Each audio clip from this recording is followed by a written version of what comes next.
फैजाबाद में, जहां अयोध्या का राम मंदिर स्थित है, वहां समाजवादी पार्टी के अवधेश प्रसाद ने बीजेपी के लल्लू सिंह को हराया। यह नतीजा सभी को चौंका गया।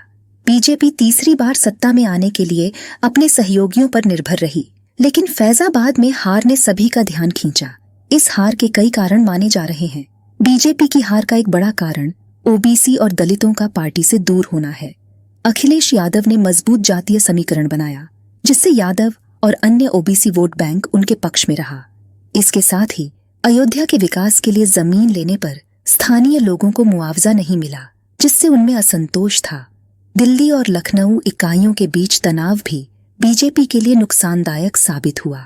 लल्लू सिंह ने बयान दिया था कि अगर बीजेपी 400 से ज्यादा सीटें जीतेगी तो संविधान बदलेगी, जो आरक्षण खत्म होने की आशंका फैला दी। समाजवादी पार्टी ने इस मुद्दे को जोर शोर से उठाया और कहा कि बीजेपी संविधान बदलकर पिछड़ों, दलितों और अल्पसंख्यकों का आरक्षण खत्म कर देगी। इस मुद्दे पर बीजेपी को बार बार सफाई देनी पड़ी और वे चुनावी मुद्दे से भटक गए। फैजाबाद सीट पर समाजवादी पार्टी और कांग्रेस ने 1984 के बाद से दो बार जीत हासिल की है, जबकि 1991 के बाद से बीजेपी का यहाँ दबदबा रहा। विनय कटियार, जो एक कुर्मी और हिंदुत्व का चेहरा थे, उन्होंने 3 बार जीत हासिल की। समाजवादी पार्टी के मित्रसेन यादव 1989, 1998 और 2004 में चुने गए। 2004 में बीजेपी ने कटियार की जगह लल्लू सिंह को उम्मीदवार बनाया। सिंह ने 2014 और 2019 में जीत हासिल की, परंतु इस बार जातीय समीकरण की वजह से पार्टी हार गई। फैजाबाद में ओबीसी और दलित वोटरों की संख्या अधिक है। ओबीसी 22% और दलित 21% है। पासी समुदाय के वोट सबसे ज्यादा हैं और विजेता उम्मीदवार अवधेश प्रसाद पासी समुदाय से हैं। मुसलमान भी 18% हैं। इस बार ओबीसी, दलित और मुसलमान एकजुट होकर समाजवादी पार्टी को जिताने में सफल रहे।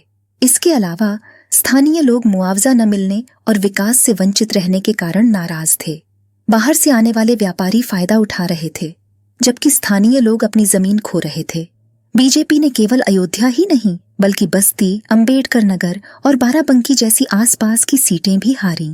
इस नतीजे को बीजेपी की हार और उनके हिंदुत्व विचारधारा की हार के रूप में देखा जा रहा है। इस चुनाव परिणाम ने वीर सावरकर के शब्दों की याद दिलाई। मैं मुसलमानों से नहीं डरता, मैं ब्रिटिशों से नहीं डरता, मैं उन हिंदुओं से डरता हूँ जो हिंदू धर्म के खिलाफ हैं। सावरकर की यह चिंता आज के राजनीतिक माहौल में सही लगती है। अयोध्या में बीजेपी की हार दिखाती है कि सिर्फ प्रतीकात्मक जीतों से ही लगातार राजनीतिक समर्थन नहीं मिल सकता। हमें शासन के वास्तविक मुद्दों पर ध्यान देना और समुदाय के अंदर एकता बनाए रखना जरूरी है।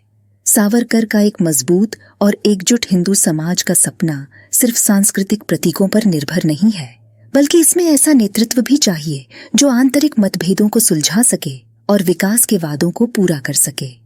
जातिगत समीकरण, क्षेत्रीय प्रतिद्वंद्विता और स्थानीय राजनीतिक संघर्षों ने शायद हिंदू वोटों को बांट दिया, जिससे बीजेपी का आधार कमजोर हो गया।